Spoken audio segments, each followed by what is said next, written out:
of a comparison video. I want to show you guys the comparison between the Beauty Blender, which you all know I love on myself, on my clients, for everything. But I also understand that $20 for one sponge is a little steep, and I wanted to do a comparison for you guys and let you guys know, in my professional opinion, what of the quote-unquote knockoff or the other egg blenders that they have out there that are a little bit more affordable, which ones are actually worth purchasing.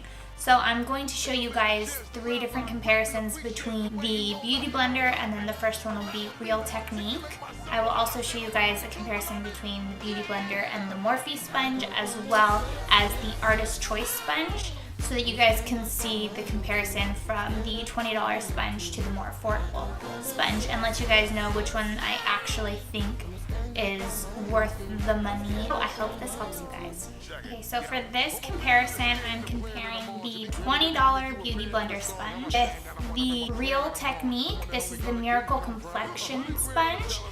This one you can get a 2-pack at Target for $10. I'm gonna do my Beauty Blender on this side of my face and the Real Technique on this side of my face, so you guys can see for yourself, and I'll kind of just give you my thoughts as I'm doing it. So I've already primed my skin, and I'm going to use the L'Oreal Paris Infallible Pro Matte foundation. So everything's the same except for the sponges. So I'm starting on this side of my face with my Beauty Blender.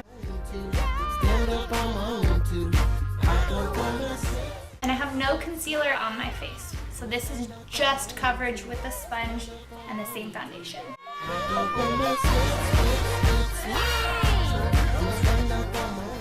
Okay, so now I'm switching over to my Real Technique, and I'm going to start on this side, and then I'll test it out on the round side, just because it's very interesting that this is a flat surface, which I'm not used to because this obviously is rounded, so I very much feel like I use the round edges to blend anything out. Now,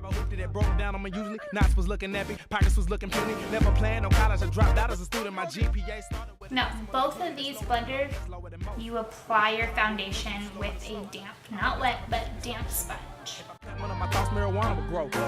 Okay, so that's with the flat edge. I do kind of feel like I get some lines, but they're easily blended out. I'll go to my round, because that's where I'm comfortable.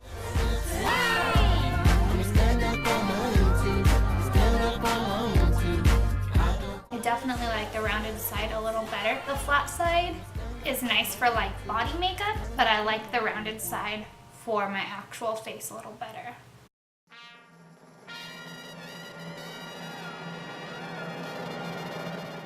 Okay, so for this side, back to the Beauty Blender.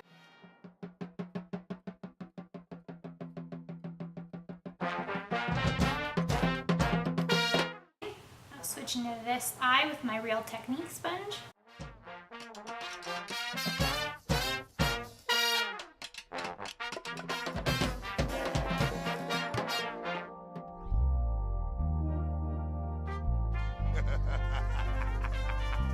Hey, yo, Mr. Chance, the rapper, I greatly appreciate the way you rolled out the red carpet, allowing me to articulate myself as how I stand on my own too, beloved. Yeah! I don't wanna slide. I'ma stand up on my own too. Stand up on my own too. I'm having a lot of trouble trying to get this like into right under my eyelash without it getting onto my actual lid.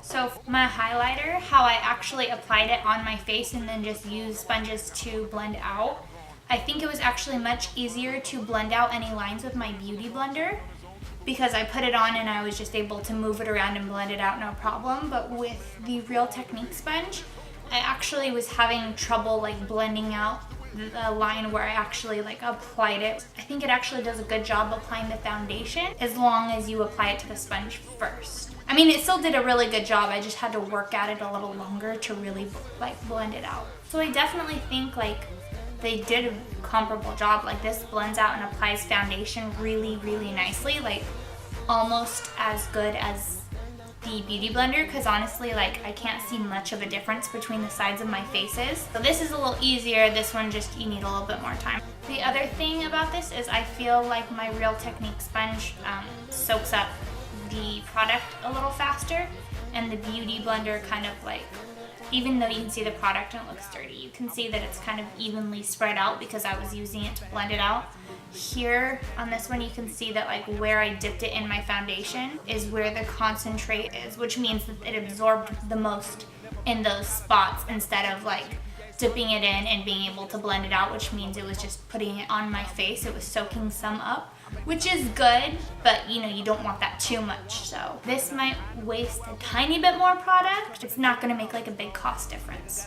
So there's that. I just wanted to really show you guys like genuinely how I feel about the two differences, but this is definitely comparable, like especially for the price of this.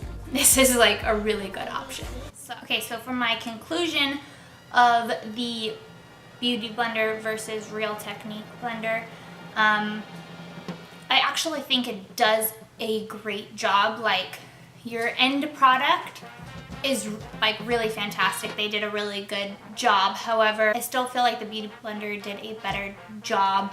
I wasted less product. I can dip my sponge directly into the product and then apply it on my face very easily and quickly, as well as if I apply the product directly on my face and then blend it out from there, it does it very efficiently and quickly without wasting too much and picking up too much of that product. Comparison, just looking at it with the end product, I can't really tell the difference or what side is which. However, when I was doing it, I did feel and can see a difference considering I was bouncing back and forth. But for $10 and you're getting two of them, totally worth the money. Like I said, I still love my Beauty Blender, but this is a fantastic buy. As long as you're really willing to like take the time to blend it out, this is a great affordable choice. So that would be the Real Technique Miracle Complexion Sponge. You can get it at Target, 2 for $10.